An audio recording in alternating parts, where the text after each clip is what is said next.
All right, strap in, everyone. This deep dive might make you think twice about your content strategy, no matter what platforms you use. It's a little unnerving. Yeah, today's story is a real eye-opener. It is. We're looking at a video called UFC Shut Me Down. The creator's pretty raw and emotional about it, and Yeah, it's a good reminder of how much power these platforms have. it is. And, our goal today is to see what we can learn from this creator's experience. He had all of his YouTube channels terminated. Yeah. And it's not just about a few UFC takedowns. Yeah. This gets way bigger, and it really touches on some, core issues that every content creator faces. Absolutely. It brings up tough questions about copyright fair use and really how much control we actually have over the content we create. So let's set the stage. Yeah. This creator goes to a UFC event, and he's making reaction videos. Short clips, 10, 20 seconds, something he'd done before without any issues. Right. Seems harmless enough. Yeah, totally. But then he gets an email from YouTube. 7 days to dispute copyright claims from the UFC filed through a company called TMG. TMG. I've heard of them. Aren't they like a third-party copyright enforcer for big organizations? Yeah, they are. Makes you wonder, are they using bots to flag content? And how accurate can those bots be? Yeah, that's a great question. And those questions become even more critical as we hear what happened after this email. So his main YouTube channel, Shickage, gets completely terminated. Terminated, like it's gone. This was his channel for over 10 years. 12,000 subscribers and thousands of videos, travel, crypto, tech, all kinds of stuff. That's more than a decade of work just gone. Yeah, just gone. Oof. And that's a harsh reminder that these platforms, while offering incredible reach, can also be incredibly fickle. And this is where it really hits home for you, listener. Yep. How much control do we really have over our content when years of work can just vanish overnight? Yeah, and the impact goes way beyond just losing a passion project. Right. This creator had ad revenue affiliate links. His entire livelihood was tied to this channel. Yeah. And it's all gone just like that, and then it gets worse. Yeah. It does. YouTube then terminated 5 more of his channels, covering things like stock footage, golf, the digital nomad lifestyle, AI investing. It wasn't targeted. It was like a digital domino effect. Exactly. It's like, okay, maybe the UFC reaction videos triggered something, but why take down his entire online presence?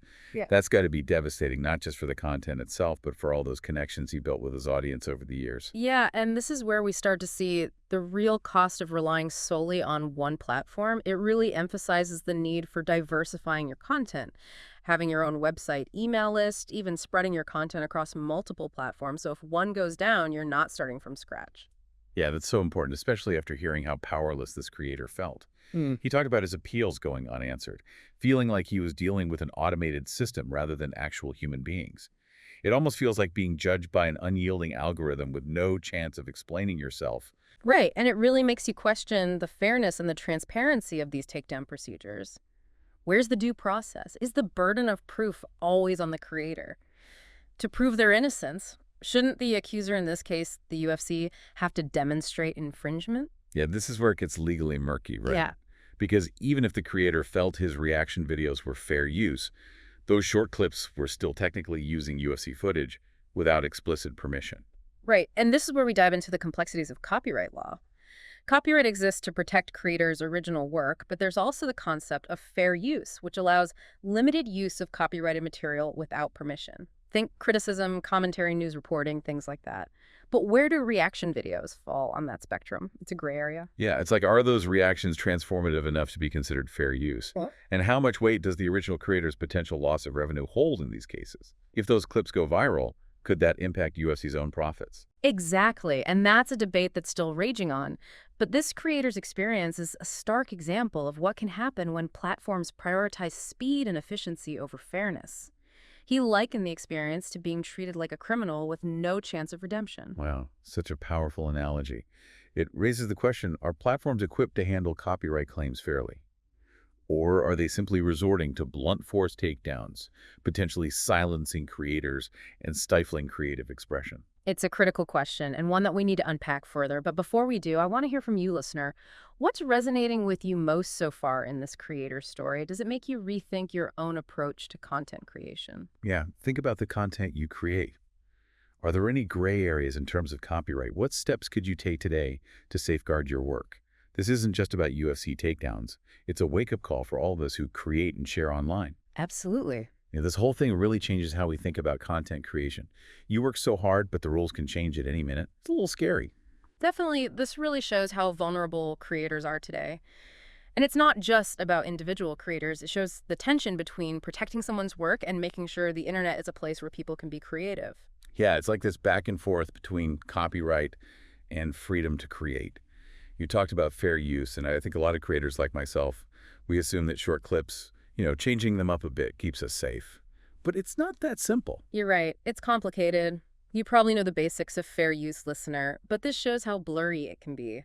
When we say transformative use, the courts look at whether it adds something new. Does it just copy? And does it hurt the market for the original? So here, even though those reaction videos were short and maybe added some commentary, they still used UFC footage without asking, and that's where the trouble starts. Exactly. What's interesting is those tiny clips, they seem small, but they could be seen as messing with the UFC's control over their content. Especially if those clips go viral, that could hurt their profits. It's like a ripple effect. A few seconds here, a viral clip there, and suddenly you're in trouble over copyright. Right, and that's what's so frustrating. The creator said his appeals were ignored.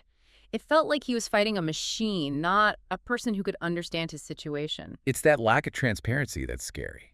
It feels like you have to prove you're innocent instead of them proving you did something wrong. That's a good point.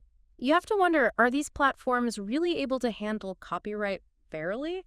Or are they just taking things down to avoid legal issues? Especially when you think about the damage these takedowns cause. Yeah. It's not just a channel, it's years of work income, maybe even future jobs. Totally, and this also shows a bigger problem.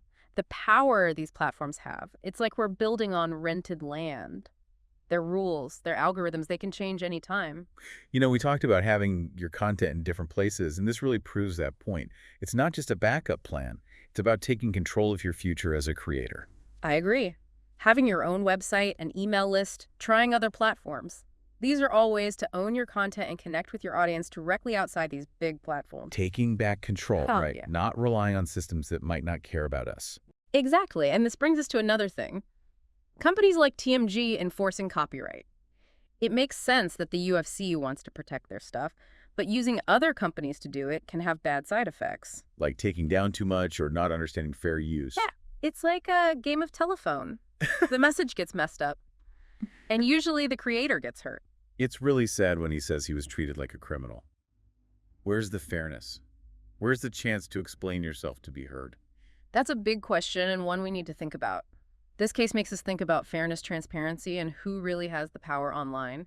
But it's also a chance. A chance, what do you mean? A chance to look at how we use these platforms, to ask for more responsibility, fairer systems, better ways to deal with copyright. It's about helping creators and making sure they have rights. That's a good way to look at it. So listener, what are your thoughts? Does this make you question things? More importantly, how can we as creators make the internet a better, fairer place?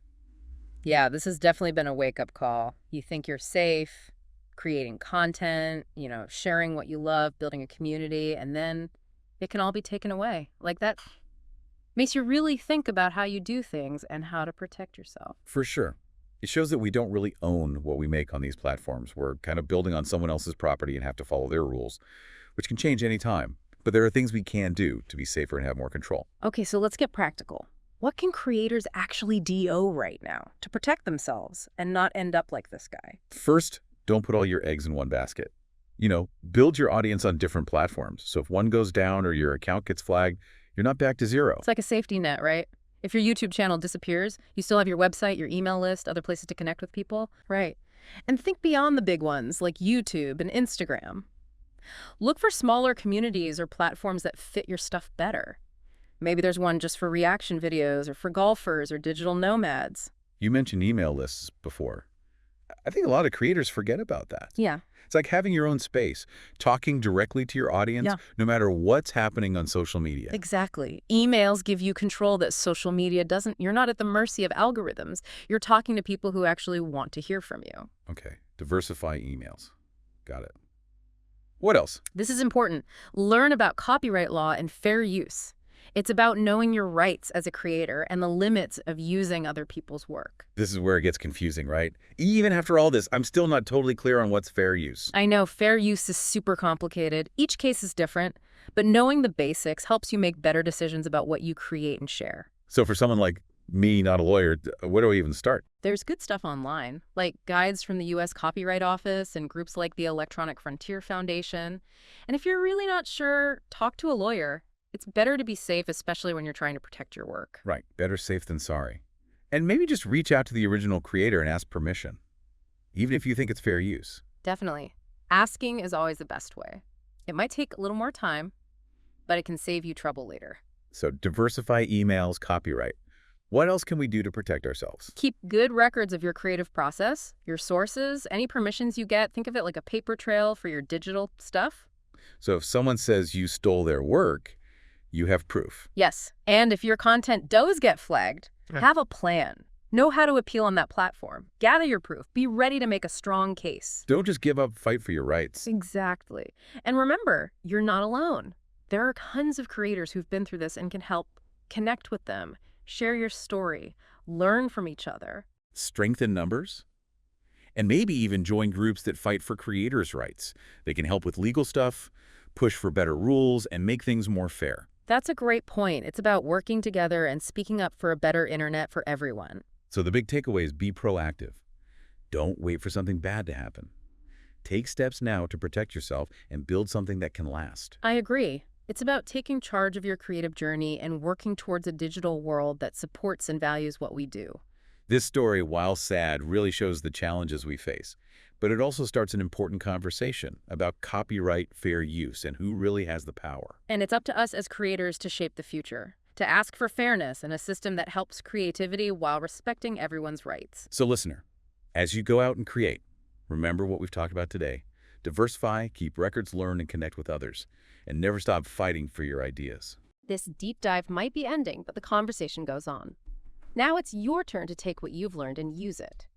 What will you do to protect your work? How will you make the internet a better place for creators? It's all in your hands.